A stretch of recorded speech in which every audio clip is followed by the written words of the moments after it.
Domingo, let's go. Take, let's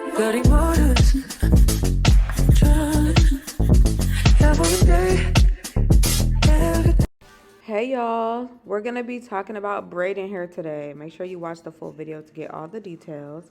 These are all the braiding hairs that will be included in this video. Make sure you subscribe and leave a thumbs up. The first braided hair we're gonna be dealing with is the EZ braid.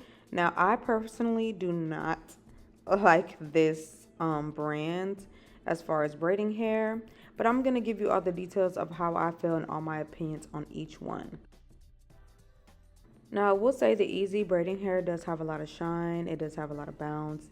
It does have a lot of silkiness. It definitely doesn't really tangle, which is good. It's good for a beginner if you want to practice. It's fairly really affordable, cheaper than the braiding hair I personally like to use.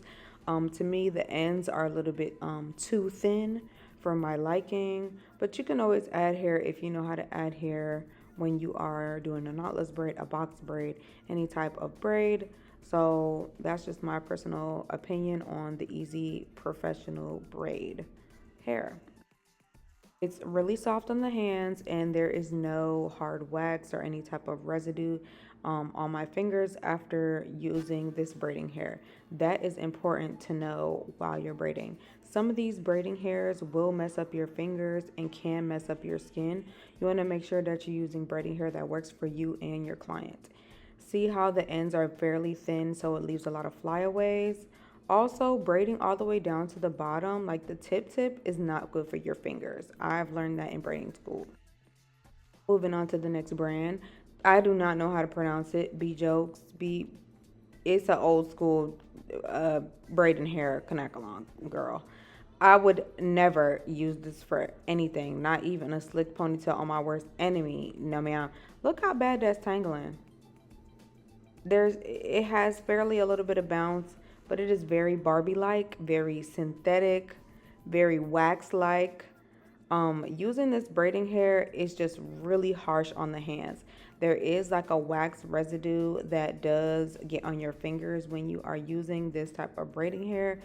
Nobody really uses this braiding hair anymore, let's just say. But I got it for the sake of this video. That one pack that I used probably could only make me a few braids. You would need to buy a lot of packs just to get a full head. And when I mean a lot of packs, I mean way more than 10. This is me just using the braiding hair. And as you can see, I'm touching hair and it's leaving some type of residue on my fingers. Wax-like. It's just not a good idea for braiders to use at all. This is the braid itself. Of course, it had a blunt end, so I was able to braid it a little bit further down without having to borrow so much.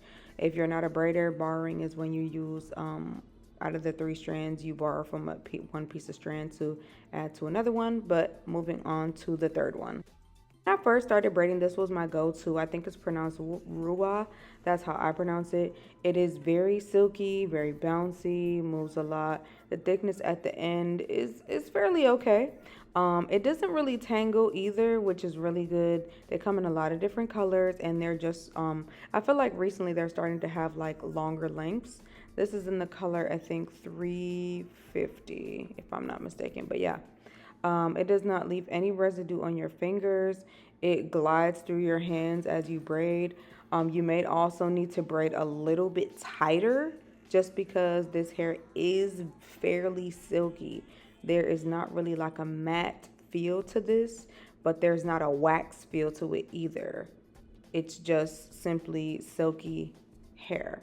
So if you are trying to do like a braided ponytail on straight hair, I would definitely recommend this. If you're doing knotless braids on somebody with straight hair, I would also recommend this. If your hair is more of like a texture, like a 4C, I really wouldn't recommend this braiding hair just because it is so straight and silky.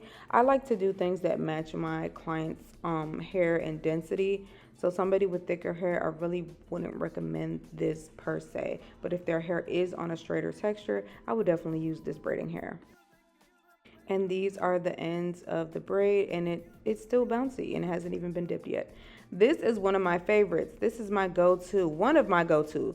Now after this, I'm gonna show you guys another braiding hair that is my absolute favorite, my number one pick.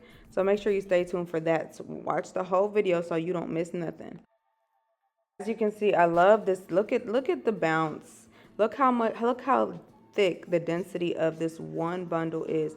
It's perfect. Perfect for knotless braids, perfect for box braids, perfect for braided ponytail, especially if you have more of a thicker textured hair. This would be perfect for you. Now, this is one of my go-tos, like I said, and then I have this is my at a top three. This will be number two. We haven't gotten to one yet, but this will be my top two. So it braids really well. It doesn't have a silky texture. It doesn't have a waxy texture as I'm braiding. There's no real texture really. It just feels like regular, like almost kinky, yucky hair. It doesn't leave a residue. It's just perfect. Overall has like a matte finish. Doesn't really leave like that silky shine if you're not looking for that like the last braiding hair. It just is very similar to our hair and I prefer it. It's one of my favorites. As you can see, yeah, it just looks so good and the density on it is so good. I love it. I'll say when I'm doing a full head of hair, I only need 3 packs of this hair. So this right here is my number one go-to, the altra braiding hair. It really is just as good as the last pack that I showed, but I just really like that it comes in so many colors. They also come pre-mixed if you're looking for that. The density of this is absolutely perfect. There's no tangles that I really get from this while I'm using it. If you do receive any tangles, you can also use mousse, but I don't really have any problems with this hair. It is fairly shiny, but also can be matte if you need it to be, because it just I don't know how, but it just matches the texture that I need, the density that I need. It doesn't really get tangled, like it doesn't leave any residue. It's just perfect and it dips very well. I'm going to show you guys how all these braiding hairs will dip in hot water after this last braid. This braiding hair also comes in a lot of different lengths. I think the longest one is 72 that I've seen so far. It also comes in 52 and I think 42. And shorter than that as well, but this is how the braid looks. Nice and thick. And it does have some flyaways, so of course you would either have to trim those up or you would have to go ahead and dip that in. But look at the ends, how perfect. It just gives you that gradual feel. I didn't add any hair to any of these braids. I just simply took a piece of braiding hair and braided it all the way through. This is the end. So let's go ahead and dip these. You guys let me know which one was your favorite or what braiding hair do you guys like to use. But this is just my preference. Rating on a scale of 1 through 10. Let's rate these.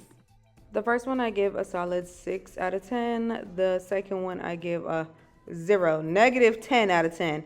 This one is a 7 out of 10. This one would be about an 8 or 9 out of 10. And this one is definitely either 9 out of 10 or 10 out of 10. For sure. That's my rating on the different braiding hairs that I have used. So let's go ahead and dip these. I used my kettle that I got from Amazon. It is an electric kettle. It literally just plugs into the wall and you just turn it on and fill it with water. And then I let it cool down for at least like 5 minutes before I dip anything, because when it's just too hot, sometimes it can tamper with the density of the braid and you don't want that to happen. If you don't want that to happen, you can always just wet the towel and then put it over the braid. But this is what I do. I just let it cool down for a little while before doing anything. And look how nicely this one is dipping. Yes, as you can see, some of these didn't dip too nice. And when I mean some of these, I really mean the second one. It's just Barbie hair. It's a mess. I wouldn't recommend. Let me know down below also any comments, anything that you guys need to know, any tips that you're getting from this video that I might not be saying or giving out. Let me know, because sometimes I don't think of things unless people tell me or ask me. So make sure you are in the comments asking me what you need to ask, girl, or tell me what you need to tell me, or say it here, or talk to each other. This is a community where we can all talk to each other about you know, natural hair, braiding hair, protective styles. Yeah. So you'll be, if you're new here, subscribe because I teach a lot. I'm actually a really good teacher. Let's be for real. So yeah, go ahead and subscribe now. We'll wait for you.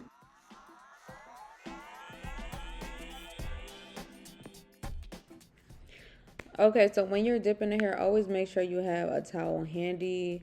Like, have it close by. Have it on your shoulder. Have it on the client's shoulder. Do not burn your clients. This is the hairs after I have dipped them. My favorite one is looking real good. Not stiff. Here is the second to last, the sensational. Yes, look at that movement. So shiny and new. We love it. This one was the ruwa, the silky one. It does get very very thin at the end. I'm not a fan of that, but it is really soft. This is the Barbie hair, girl. No, ma'am, still stiff, and I dipped it like 3 times. There's no saving that. No, ma'am. This is the easy braid.